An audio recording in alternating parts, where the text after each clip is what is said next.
Assalamualaikum warahmatullahi wabarakatuh. Alhamdulillahirabbil alamin wassalatu wassalam ala asrofil anbiya'i wal mursalin wa ala alihi washabbihi ajmain amma ba'du. Jamaah Masjid Al-Muhajirin yang dirahmati Allah Subhanahu wa taala, pada kesempatan pertama dan yang utama marilah kita panjatkan puji dan syukur kehadirat Allah Subhanahu wa taala yang telah memberikan kita nikmat iman, nikmat Islam, serta nikmat kesehatan, sehingga kita dapat berkumpul pada malam hari ini untuk melaksanakan sholat tarawih berjamaah. Sholawat serta salam semoga tetap tercurah limpahkan kepada junjungan kita yakni Nabi Muhammad SAW beserta para keluarganya, sahabat, para tabi'in dan tabiatnya, serta kepada kita selaku umatnya hingga akhir zaman. Amin. Untuk memberikan keberkahan pada malam hari ini, marilah kita buka dengan bacaan basmalah bersama-sama. Bismillahirrahmanirrahim.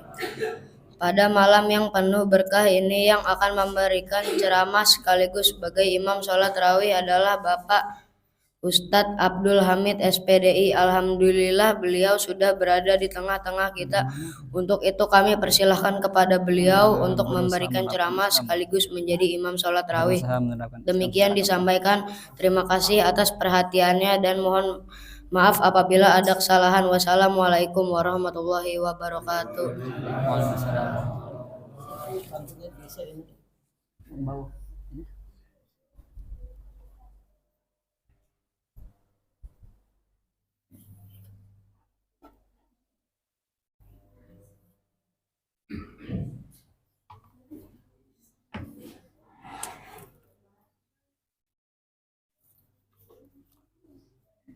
Assalamualaikum warahmatullahi wabarakatuh.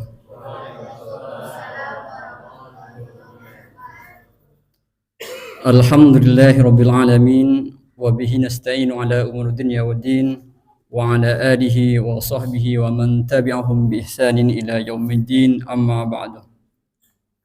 Jamaah salat tarawih yang dirahmati Allah Subhanahu wa taala, alhamdulillah pada malam hari ini kita bisa berkumpul dalam rangka beribadah kepada Allah Subhanahu wa taala.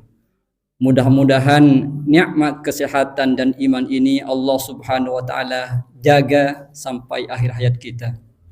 Amin ya rabbal alamin. Salawat dan salam semoga tercurah limpahkan kepada baginda Rasulullah sallallahu alaihi wasallam, yang mana berkat beliaulah kita bisa mengenal mana yang hak, mana yang batil, mana yang baik, mana yang tidak baik.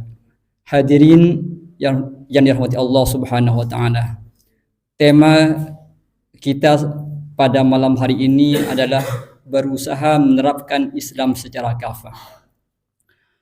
Allah Subhanahu wa taala berfirman di Al-Qur'an, "Ya ayyuhalladzina amanu udkhulu fis silmi kafah wa la tattabi'u khutuwatis syaitan innahu lakum aduwwum mubin."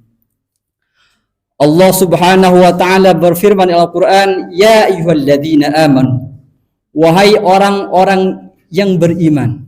Alhamdulillah Allah Subhanahu wa taala masih menjaga keimanan kita. Mudah-mudahan terus senantiasa Allah jaga. Udkhulu, masuklah kalian, fis silmi, dalam Islam, kafatan, secara menyeluruh. Ayat ini diturunkan oleh Allah Subhanahu wa taala ketika ada seorang Yahudi masuk Islam, namanya Abdullah bin Salam. Abdullah bin Salam ini Yahudi masuk Islam dan izin kepada Rasulullah sallallahu alaihi wasallam, "Indana aidun ya Rasulullah nu'azzimuhu fil yahud." Wahai Rasulullah,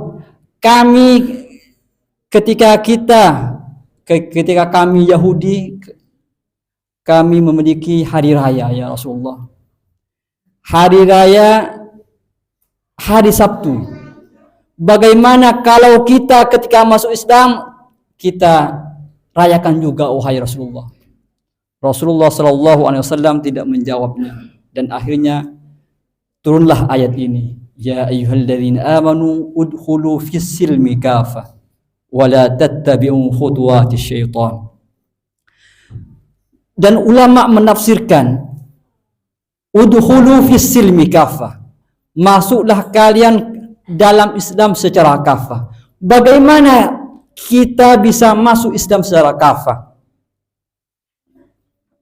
Ulama menafsirkan yang dimaksud dengan masuk dalam Islam secara kafah bittiba'i syara'ihi, dengan menjalankan mengikuti syariat-syariatnya. Wala yatruk syai'an, dan tidak meninggalkan sedikit pun dari syariat-syariat Islam. Misalnya, kalau ibadah yang tidak berkaitan dengan harta, kita mungkin mudah untuk mengerjakan. Tapi ketika ibadah berkaitan dengan harta merasa berat, maka itu termasuk mengikuti syaitan. Kenapa seperti itu? Ketika Allah Subhanahu wa taala berfirman udkhulu, menggunakan perintah, masuklah kalian kepada agama Islam secara kafah. Dan di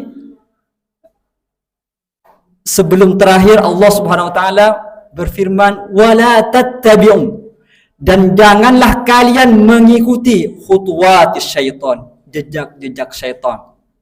Innahu lakum aduwwum mubin, sesungguhnya syaitan itu musuh yang nyata.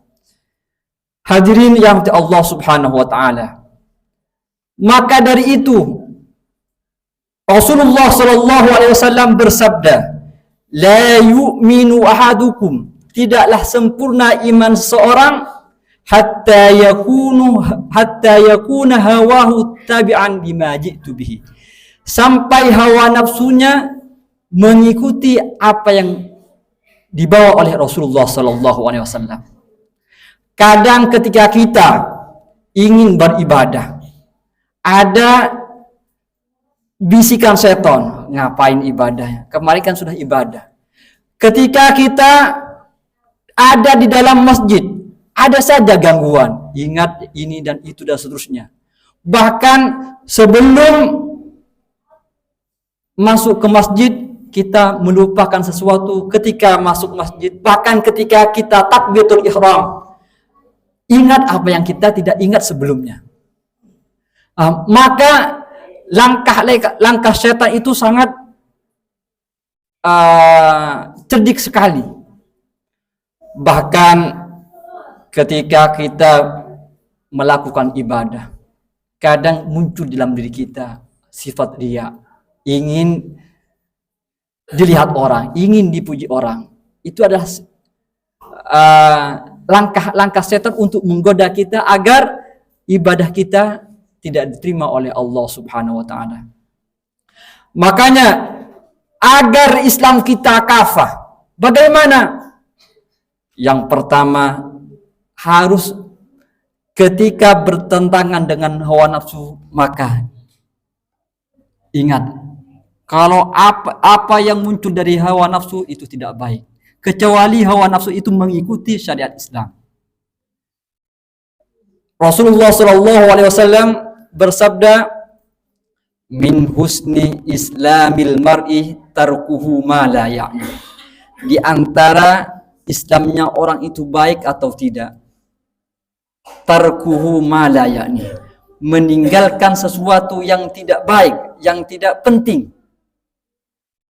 Kalau hal yang tidak penting ditinggalkan, maka Islamnya sudah lebih baik. Maka kita harus memikirkan, misalnya ketika ingin berkata, kalau perkataan itu tidak menguntungkan kita, maka Rasulullah SAW bersabda, kul khairan au liyasmut. Man kana yu'minu billahi wal yaumil akhir falyakul khairan au liyasmut. Kalau kalian, barang siapa yang beriman kepada Allah Subhanahu wa taala dan hari kiamat, maka berkatalah dengan kata-kata yang baik. Kata-kata yang baik itu tidak hanya untuk orang yang muslim saja. Bahkan Rasul Allah Subhanahu wa taala berfirman Al-Qur'an, "Wa qulu lin-nasi khaira." Dan berkatalah kepada manusia dengan perkataan yang baik. Betapa indahnya Islam. Bahkan di dalam hadis yang lain Rasulullah Shallallahu Alaihi Wasallam, kalau seorang mukmin itu harus saling menguatkan antara yang lain. Kalau tetangga kita misalnya lagi malas datang ke masjid, kita samperin, ajak ke masjid. Ini diantara seorang mukmin yang baik. Rasulullah SAW, al-mu'min kal-bunyan. Seorang mukmin itu bagaikan bangunan, yashuddu ba'duhu ba'dan. Bangunan itu diantara satu yang lain saling menguatkan. Jadi kalau ada tetangga kita sehari, 2 hari tidak kelihatan, mungkin kita harus mengunjungi rumahnya. Ada apa? Apakah beliau ini sakit atau tidak? Nah, ini diantara menerapkan syariat Islam. Wala tattabi'u khutuwati syaitan. Jangan sampai tetangga kita tidak hadir, dibiarkan saja, bahkan tidak ada yang menyapanya, tidak ada menjenguknya. Ini bukan ajaran Islam. Al-muslim akhul muslim. Seorang muslim itu bersaudara. Hadirin dirahmati Allah Subhanahu wa taala. Wala tattabi'u khutuwati syaitan. Jangan sampai mengikuti langkah-langkah syaitan. Syaitan itu, katanya Ibnu Ashur dalam tafsir At-Tahrir wa Tanwir, mengatakan kalau di dalam diri kita itu ada sifat-sifat syaitaniyah. Kadang sifat-sifat syaitaniyah itu datang tidak tanpa diundang. Misalnya ketika kita ada di tengah-tengah tetangga kita, teman kita, ada perasaan-perasaan yang tidak baik kepada tetangga kita. Wah, merasain dan seterusnya.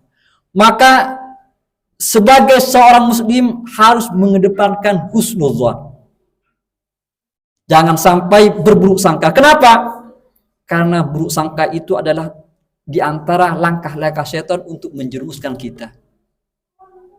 Nah, kenapa di sini mengatakan khutuwat, menggunakan jamak, langkah-langkah setan? Karena setan itu tidak langsung menjerumuskan sekaligus. Setan itu dalam tafsir mengatakan khutuwat itu ditafsirkan dengan athar, jejak. Nah, ketika kita melangkah, jejaknya itu ada. Nah, mungkin jejaknya ini yang kita ikuti. Nah, sehingga kita tidak merasa kalau itu adalah mengikuti jejaknya setan. Maka kenapa Rasulullah SAW memerintahkan kita untuk sering memperbanyak istighfar? Setelah sholat kita harus istighfar. Bahkan pagi sore kita dianjurkan beristighfar. Karena kita diberikan pikiran. Pikiran itu tidak selalu positif. Ketika ada pikiran yang negatif, suudzon, maka kita sering-sering membaca istighfar. Khawatir kita terjumus dalam dosa. Hadirin yang dirahmati Allah Subhanahu wa taala. Mungkin ini saja yang bisa saya sampaikan. Aku liqouli hadza wa astaghfirullahal azim. Fastaghfiru innahu huwal ghafurur rahim. Assalamualaikum warahmatullahi wabarakatuh.